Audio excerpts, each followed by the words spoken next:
Hello student, my name is Preeti Uttarwar and in this video we are going to see the distribution model in NoSQL.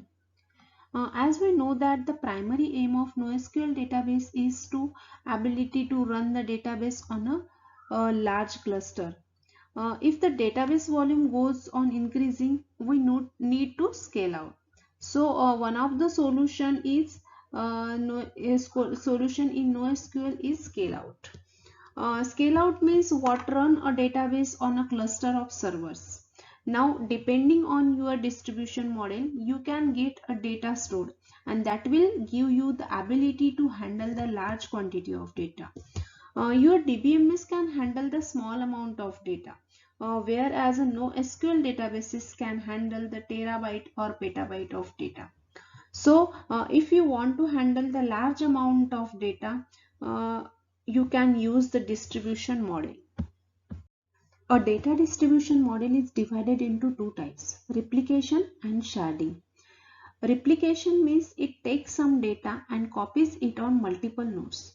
And this replication is further divided into two types, master-slave replication and peer-to-peer replication.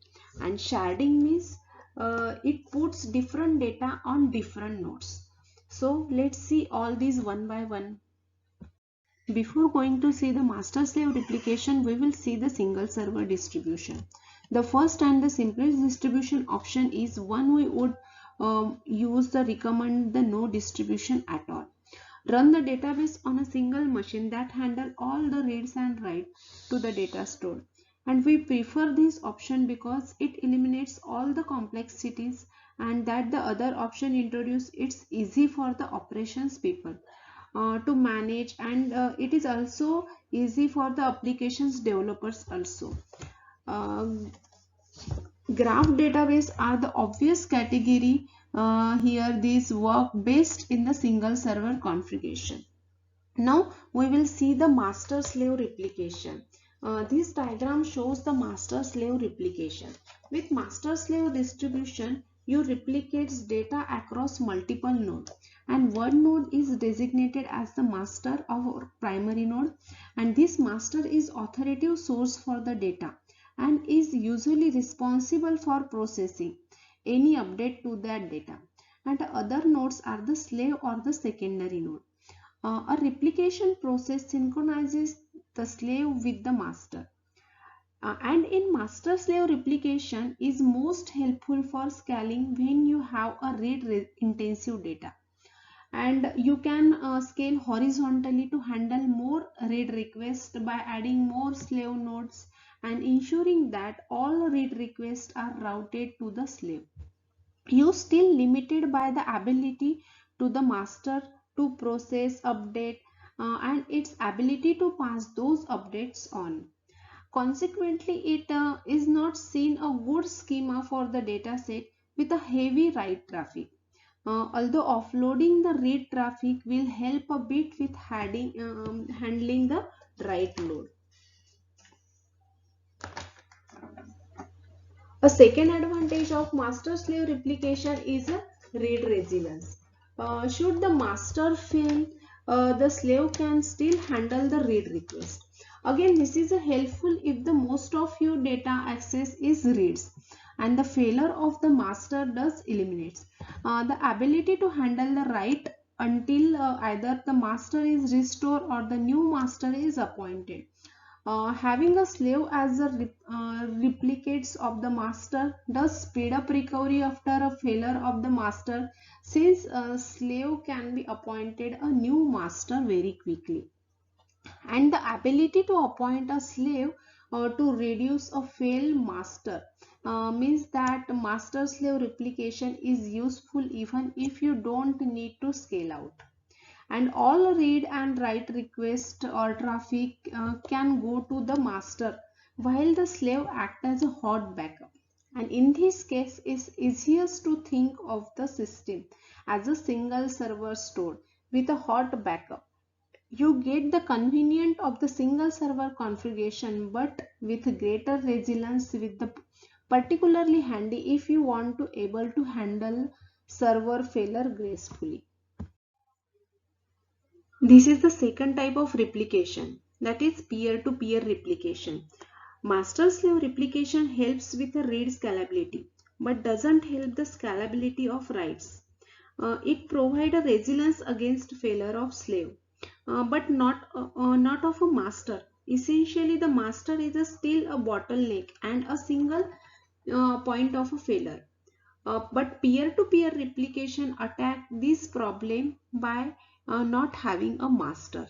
This diagram shows the peer-to-peer replication.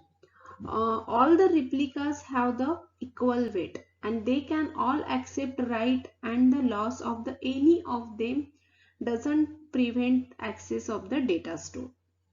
The prospect here to loops might find with a peer-to-peer replication cluster, you can write over a node failure without losing access to the data. You can easily add a node to improve your performance, and there is a much to like here, but there are a complication. The biggest complication is against the consistency. When you can write to two different places, you run the risk that two people will attempt to update the same record at the same time.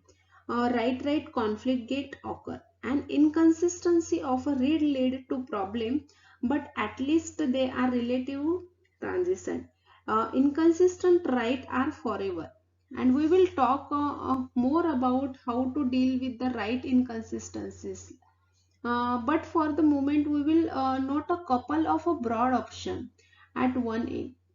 We can ensure that however we write the data, the replicas coordinate to ensure we avoid conflicts, and this can give us just a strong guarantee as a master ambient at the cost of the network traffic and to coordinate the write. We don't need all the replicas to agree on the write, just a majority, so we can still survive losing a minority of the replicas node. Next type of data distribution model is a sharding. This is a busy data stored. It's busy because different people are accessing different part of the data set. In these circumstances, we can support the horizontal scalability by putting different part of the data onto different server, a technique that is called as the sharding. This diagram shows the sharding distribution model. Sharding puts different data on a separate node, and each of which does its own read and writes. In the ideal case, we have different users all talking to different server. Each users only has to talk to one server, so gets the rapid response from that server, and the load is balanced out nicely between the server. For example, if you have the 10 server and each one only has to handle the 10% of the load, of course the ideal case is the pretty rare. In order to get the close to it, we have to ensure that data access together is uh, clumped together on the same node, and that these clumps are arranged on the nodes to provide the best data access. The first part of this question is how to clump the data so that one user mostly gets her data from a single server, and this is where aggregate orientation comes in a rarely handy. The whole point of aggregates is that we design them to combine data and that's commonly accessed together. So aggregates leap out as an obvious unit of distribution. When it comes to arranging the data on the nodes, there are several factors and that can help improve performance. If you know that most access of the certain aggregates are based on the physical location, you can place the data close to where it's being accessed. And another factor is trying to keep out the load even. This means that you should try to arrange the aggregate so that they are evenly distributed across the nodes and which are get equal amount of the load, and this may vary over a time. For example, if some data tends to be accessed on a certain days of the week, so there may be domain specific rules you would like to use. I hope you understand the data distribution model. Thank you for watching this video. If you like this video, then like, share and subscribe. Thank you.